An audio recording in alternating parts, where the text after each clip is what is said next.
Another day, another YouTube video. That was a dramatic hand movement to start this video.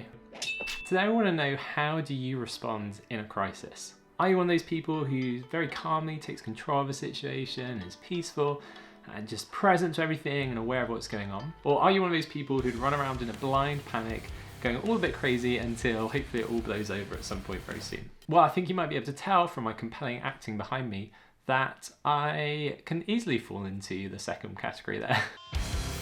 So much so, I've actually got a book called The Worst Case Scenario Survival Handbook. And as you can tell by that picture and that picture, these are some pretty worst case scenarios. I have to say there is a bit of a range, because they do have some which are how to survive nuclear fallout, and then another one which is how to identify fake news, which fairly broad scale of crisis right there.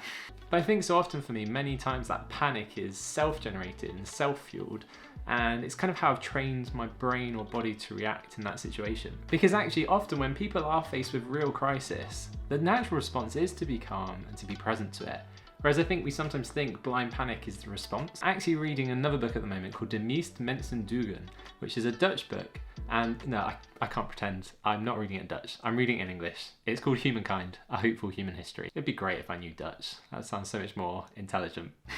And it basically talks about how we've been conditioned to expect the worst in people. So as a result, we think the natural response of people in a crisis is that kind of chaos, panic, rioting in the stores, trampling over people, dropping all the papers on the floor.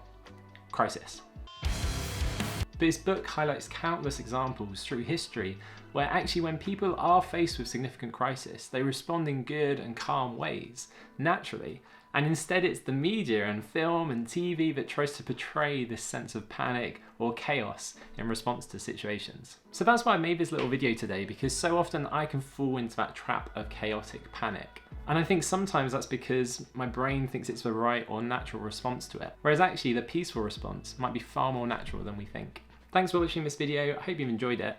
Tomorrow I need to alert you to a potential crisis, which is my name is going extinct.